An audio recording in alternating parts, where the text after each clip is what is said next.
हरियाणा के मुख्यमंत्री नायब सिंह सैनी ने हरियाणा विधानसभा के बजट सत्र में बुधवार को अहम घोषणा की है।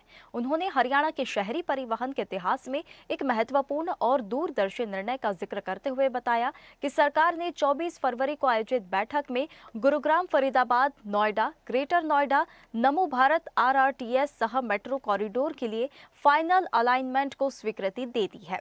इसकी DPR को अंतिम रूप देने के लिए भारत सरकार की एजेंसी NCRTC को निर्देश दिए गए हैं।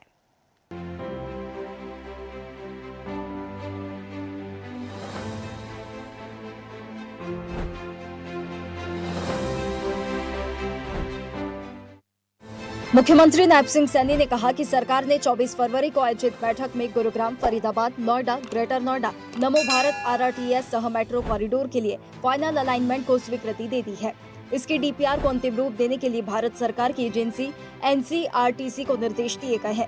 यह परियोजना प्रधानमंत्री नरेंद्र मोदी जी के नमो भारत के विजन के अनुरूप है, जिसका उद्देश्य देश के प्रमुख आर्थिक केंद्रों को तेज, सुरक्षित और आधुनिक सार्वजनिक परिवहन से जोड़ना है।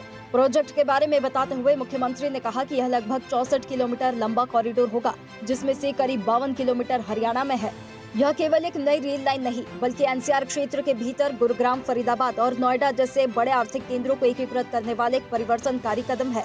इसमें लाखों यात्रियों को तेज और निर्बाध यात्रा का विकल्प मिलेगा। साथ ही सड़क जाम से होने वाली परेशानी का हल होगा और पर्यावरण पर भी सकारात्मक प्रभाव पड़ेगा।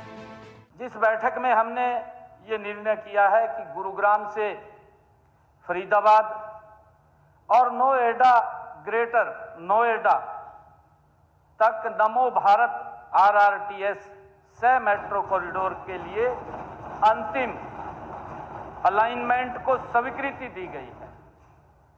माननीय अध्यक्ष जी, इसकी DPR का अंतिम रूप देने के लिए भारत सरकार की एजेंसी NCRTC को निर्देशित किए गए हैं।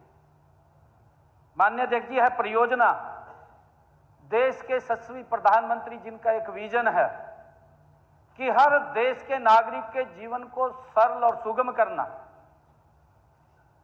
और उसको सुविधाएं पहुंचाना, भारत को विकसित राष्ट्र की तरफ गति से ले जाना, ये आदरणीय प्रधानमंत्री जी का विजन है। मुख्यमंत्री ने कहा कि हमारी सरकार ने इस परियोजना में केवल इंफ्रास्ट्रक्चर ही नहीं, बल्कि नागरिकों की सुविधा और पर्यावरणीय संतुलन को भी प्राथमिकता दी है।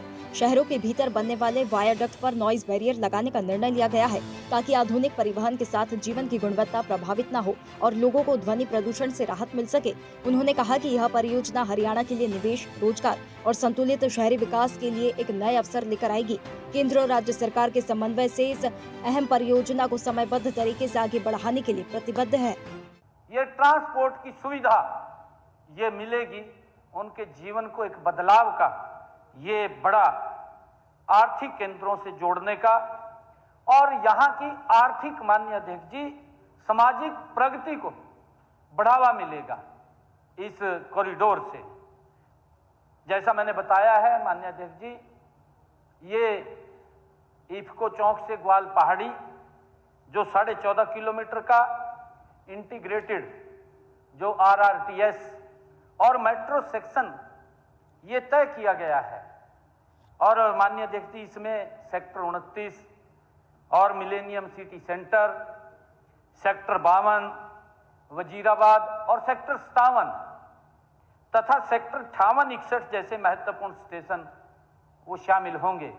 मुख्यमंत्री ने एक और घोषणा करते हुए कहा कि छछरौली के 3 खसरा नंबर 125, 152, 134 की जमीन का मालिकाना हक 1887 से लेकर अब तक सरकार का रहा है, लेकिन यह जमीन शुरू से गैर मुमकिन आबादी के तौर पर दर्ज रही है। इस जमीन के ऊपर उस समय से लोगों ने मकान बनाए हुए हैं। केवल तकनीकी आधार पर इन परिवारों को असुरक्षित छोड़ देना हमारी सरकार का ये दायित्व है, न तो न्याय संगत है और न मानवीय है। माननीय अध्यक्ष जी, मैं आज आपके माध्यम से इस महान सदन को छछरौली गांव की जो भूमि है, इतने पुराने कब्जे को देखते हुए सैकड़ों वर्षों से वो उस पर बसे हुए हैं, मौके पर कब्जे के आधार पर विस्तृत सर्वे और रिकॉर्ड सत्यापन कराकर वास्तविक जो निवासी हैं, जो मूल निवासी हैं, उनका मालिकाना हक देने की घोषणा मैं आज इस महान सदन के माध्यम से करता हूं। मुख्यमंत्री ने कहा कि वे सदन को आश्वस्त करते हैं कि डीपीआर को शीघ्र अंतिम रूप देकर कार्य को गति दी जाएगी, ताकि हरियाणा के नागरिकों को विश्व स्तरीय, सुरक्षित और आधुनिक सार्वजनिक परिवहन सुविधा उपलब्ध हो सके।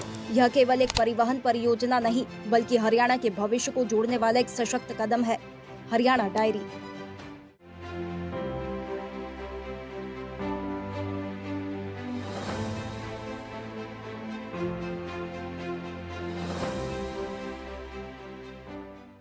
ताज़ा खबरों के लिए लाइक, फॉलो और YouTube पर सब्सक्राइब कर बेल आइकन दबाएं। साथ ही हर अपडेट के लिए विजिट करें swedeshlive.com।